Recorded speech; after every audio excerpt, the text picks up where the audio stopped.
Shalom saudara, bagaimana kabar saudara hari ini? Besar harapan kami bahwa Allah senantiasa menaungi kita semua dengan kasih dan anugerahnya.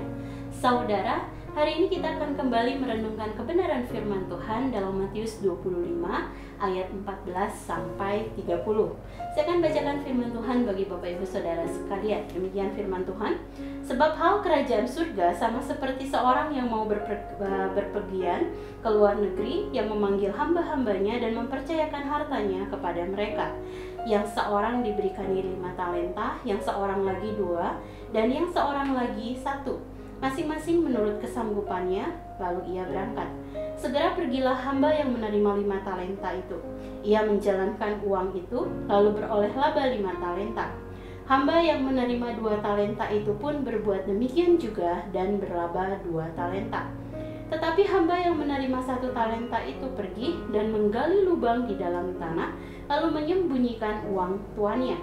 Lama sesudah itu pulanglah tuan hamba-hamba itu, lalu mengadakan perhitungan dengan mereka.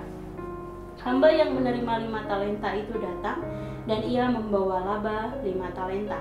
Katanya, Tuan, 5 talenta Tuan percayakan kepadaku, lihat aku telah beroleh laba 5 talenta. Maka kata tuannya itu kepadanya, baik sekali perbuatanmu itu, hai hambaku yang baik dan setia.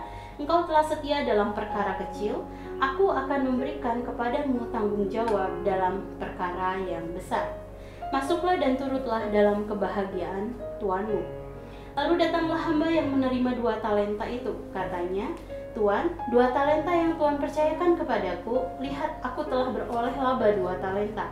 Maka kata tuannya itu kepadanya, baik sekali perbuatanmu itu, hai hambaku yang baik dan setia. Engkau telah setia memikul tanggung jawab dalam perkara yang kecil. Aku akan memberikan kepadamu tanggung jawab dalam perkara yang besar. Masuklah dan turutlah dalam kebahagiaan tuanmu. Kini datanglah juga hamba yang menerima 1 talenta itu dan berkata, Tuan, aku tahu bahwa Tuan adalah manusia yang kejam, yang menuai di tempat di mana Tuan tidak menabur, dan yang memungut dari tempat di mana Tuan tidak menanam. Karena itu, aku takut dan pergi menyembunyikan talenta Tuan itu di dalam tanah. Ini, terimalah kepunyaan Tuan.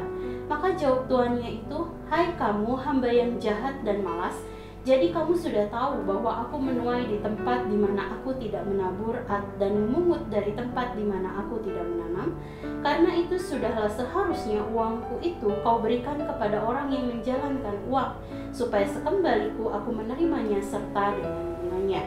Sebab itu ambillah talenta itu daripadanya dan berikanlah kepada orang yang mempunyai 10 talenta itu.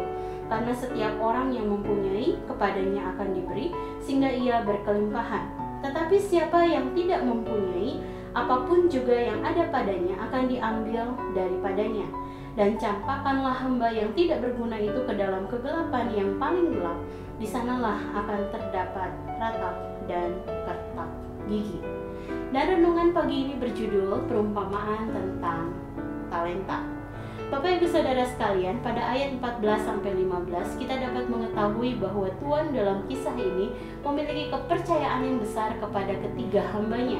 Sehingga dengan tidak ragu-ragu ia memberikan masing-masing, ada yang 5, ada yang 2, dan ada yang 1 talenta. Talenta adalah mata uang pada saat itu sesuai dengan kesanggupan masing-masing untuk mengelolanya. Demikian juga Allah kepada orang-orang percaya. Setelah Yesus naik ke surga, Yesus merasa perlu untuk melengkapi umatnya dengan karunia-karunia rohani selama ia naik ke surga. Sehingga Yesus menetapkan manusia memiliki kemampuan yang berbeda-beda di dalam pikiran, olah tubuh, kepemilikan atas harta benda, kemampuan membangun hubungan dengan sesama, dan juga minat terhadap suatu bidang tertentu. Dengan tujuan agar satu dengan yang lain dapat bekerja sama untuk membangun tubuh Kristus sambil menanti kedatangannya kembali. Saudara, melalui perenungan ini kita dapat mengenal Allah sebagai pribadi yang memiliki kepercayaan kepada umatnya, sehingga ia memberikan karunia-karunia rohani kepada kita. Dalam kepercayaannya tersebut, ia juga menghendaki agar setiap kita bertanggung jawab untuk menggunakan karunia-karunia rohani untuk membangun tubuh Kristus di dunia. Hal tersebut dapat kita lihat di dalam ayat 16-23. Kepada orang-orang yang rajin dan tekun mengelola karunia-karunia tersebut, Allah memberikan upah berupa kehidupan yang kekal bersamanya.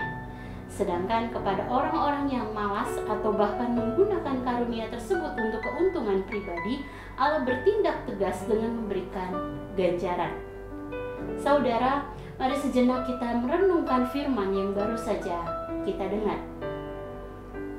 Saudara, Allah begitu mempercayai saudara sehingga Ia memberikan karunia kepada saudara.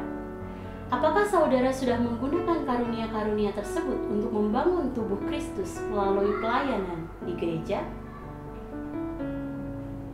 Saudara, jika belum, percayalah bahwa setiap saudara diciptakan istimewa oleh Allah sebab memiliki karunia yang berharga bagi Allah dan pembangunan tubuhnya. Oleh sebab itu, janganlah ragu atau minder, bahkan takut untuk mulai terlibat dalam setiap kesempatan pelayanan dalam gereja. Sebab dengan demikian Allah akan berkata kepada saudara, baik sekali perbuatanmu itu, hai hambaku yang baik dan setia. Masuklah dan turutlah dalam kebahagiaan Tuhan.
Demikian firman Tuhan pada hari ini. Mari kita berdoa. Tuhan, terima kasih untuk karunia yang sudah Engkau berikan kepada kami, Tuhan. Sesuatu yang sudah Engkau rancangkan sejak Engkau membentuk kami, Tuhan. Engkau yang memberikan keistimewaan di dalam diri kami. Engkau yang memberikan kemampuan di dalam diri kami, sehingga kami bisa menggunakan kemampuan itu, Tuhan, untuk kemuliaan bagi nama-Mu.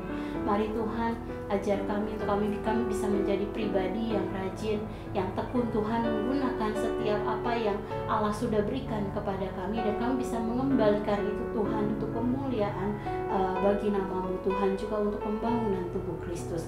Kami menserahkan seluruh pertumbuhan rohani kami ke dalam tangan kasih-Mu. Terima kasih. Dan kami menserahkan kehidupan kami sepanjang hari ini dalam tangan kasih-Mu. Kami percaya Allah yang akan menolong kami di dalam segala sesuatunya. Allah memberikan kekuatan, Allah tambah-tambahkan hikmat, Allah tambah-tambahkan kesehatan kepada kami, Tuhan, untuk kami bisa menjalani hari ini dengan tetap penuh sukacita. Terima kasih. Dan di dalam nama-Mu Tuhan Yesus kami berdoa dan bersyukur. Haleluya. Amin. Selamat pagi saudara, selamat beraktivitas. Tuhan Yesus